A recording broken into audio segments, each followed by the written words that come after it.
nearly 3 million miles, and it's constantly illuminating half of our entire Earth's surface with the rotation of the Earth creating our 24-hour days, our night and days? Or, shh, the Earth is flat.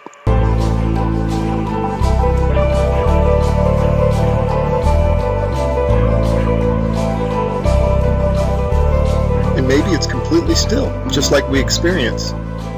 And maybe the sun isn't big, but is very small and very close, and not illuminating the Earth from 93 million miles, but is illuminating locally. And maybe everything, the sun, moon, and stars, are not far away, but are circling overhead relatively close.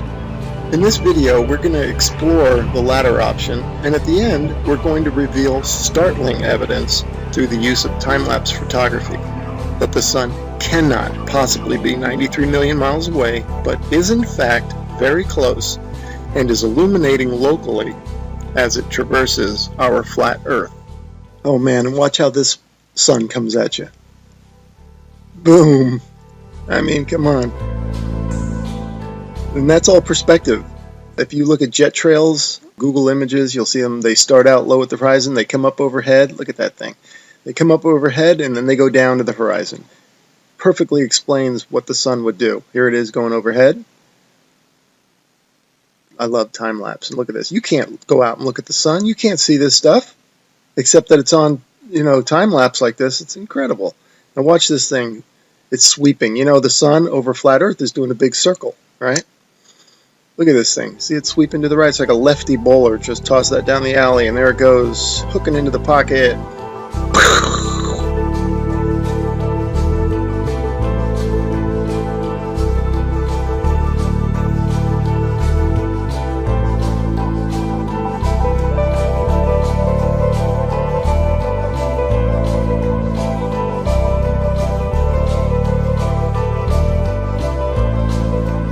You can see how the clouds angle down to the horizon. I shot it there.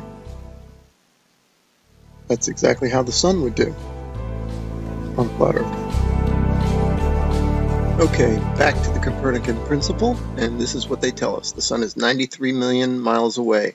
Now, I'm going to show you evidence through sunsets that shows the sun light following the sun over the horizon, and it shrinks as it goes over. Now, there's no way it would do that if the sun is 93 million miles away. Okay, first I'm going to show you some footage from the ISS.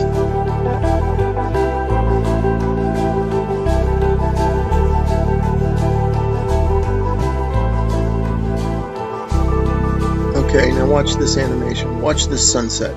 Now this is exactly, if they came to me and said, do an animation, this is how I would do it. If the sun were 93 million miles away. Just like that. Have the whole horizon fade evenly. But that's not what we see.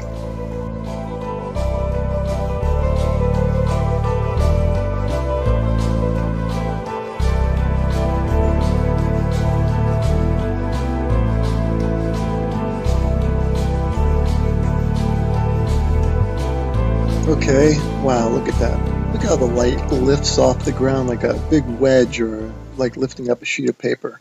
That's incredible footage. Definitely the light's following the sun, right?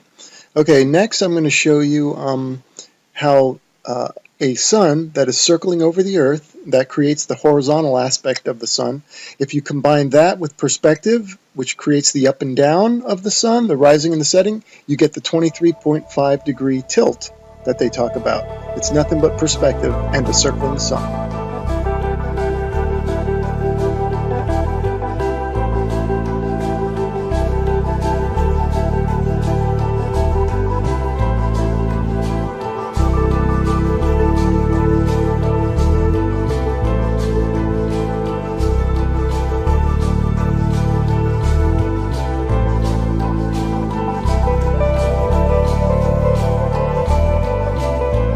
Here's another sun sweeping out a big circle.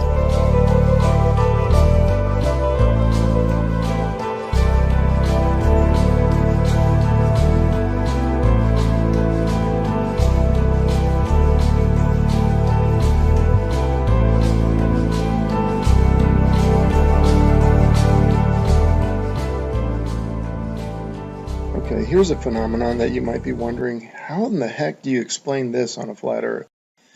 Well, this footage is taken from Alaska during the summer, and the sun does look like it's going up and down.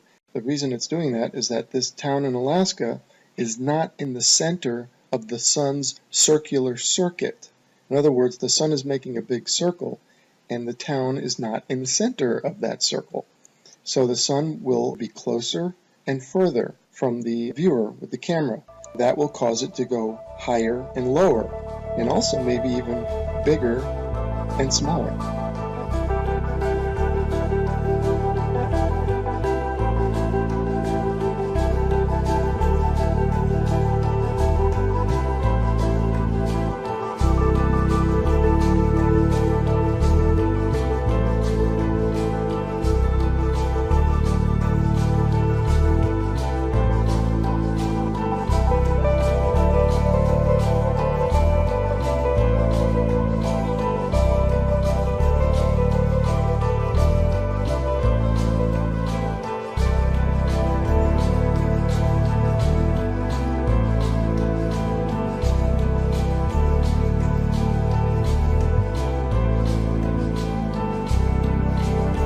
Look at the high altitude airplane. Remember, this is from a high altitude balloon, so that airplane is probably at cruising altitude. Notice how it looks like it's going up from the horizon. That's exactly how the sun will rise, because that plane is staying parallel to the ground. And now watch, it'll go down to the other horizon. All right, again, perspective, that's how the sun will set. And forget the big ball, that's just due to a GoPro camera. But see how the sun, that's the point of this. And then also, look at the size of the sun, man. Look at that thing. I mean, there's something to it to say that we're higher up our view and the sun looks bigger, and it looks like it's not as high in the sky as it does when we're on the ground. Something to that.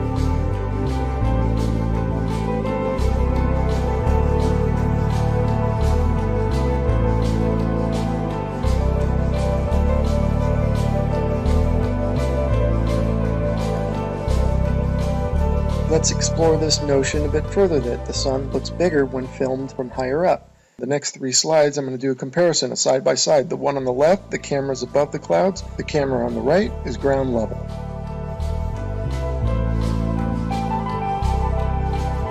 And the point for the side by side comparison from the ground level and the level above the clouds is that above the clouds we're only maybe a mile or so up, and if the sun appears to be closer to the camera, well, that means it's probably much closer, because if the sun were 93 million miles away, a mile closer wouldn't make any difference at all to its visual appearance.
Okay, here's a little illustrator or a little cartoon from a website called timeanddate.com.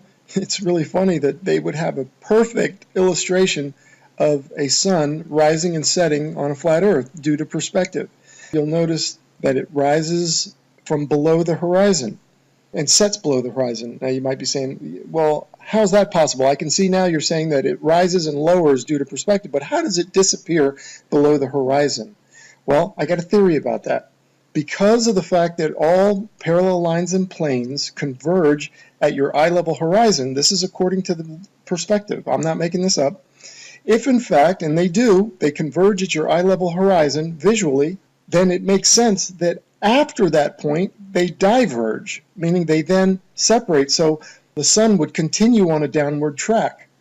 As you can see from my illustration here, the lines would go to your horizon, and then afterwards they would spread out and separate, kind of like a starburst, and the starburst being at your horizon, at your focal point.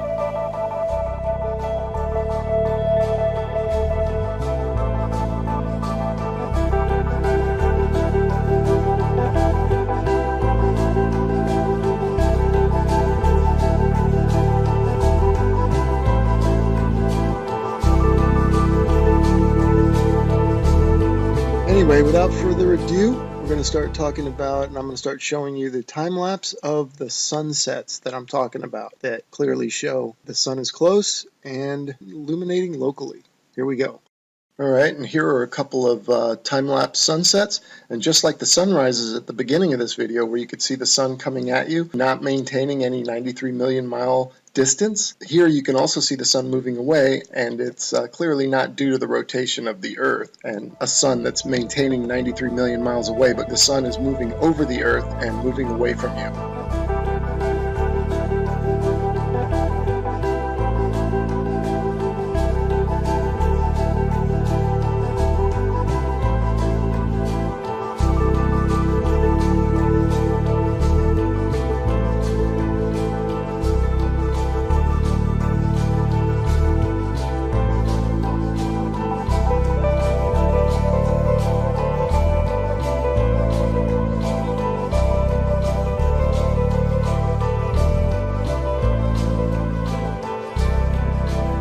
Okay, these next three slides, the sun is almost set already behind the horizon, but watch as the sunlight shrinks and follows the sun. It's definitely a locally illuminating sun, not far away, not very big, and definitely not 93 million miles away.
Okay, remember this video from the beginning of the video? I showed you this one and how it's circling over the Earth, and watch it sweep to the right like a bowler bowling it in there for a strike. Okay, now I want you to pay attention to the way the light follows the sun. The sunlight's going to shrink, right, as it follows the locally illuminating sun. Now watch this. See it shrinking, following the sun? You do not get that if the sun is 93 million miles away. The entire horizon should fade evenly, just like this supposed shot taken from space of the Earth. You can clearly see the way they depict it. They depict the demarcation between day and night, or light and dark, as a long straight line. And you can see the long straight line moving as one solid piece. That means that the sunset should all fade, the entire horizon should fade evenly. But that's not what we observe, as we will see and as we've seen in the footage so far. The sunlight shrinks and follows the sun over the horizon. So these time-lapse sunsets are definitely the nail in the coffin for heliocentrism. But this particular one here, shot from above the clouds from this observatory, is the final nail in the coffin. Look at how the sun just shrinks and the light shrinks to nothing. That cannot happen, as I showed you in the when the sun illuminates the entire Earth, which it does from 93 million miles away. It has to. You don't get this isolated look at the sunlight trailing the sun. That's only possible with a small sun, close, not very high, illuminating locally. I mean, if this isn't proof to you, then you gotta take the blinders off.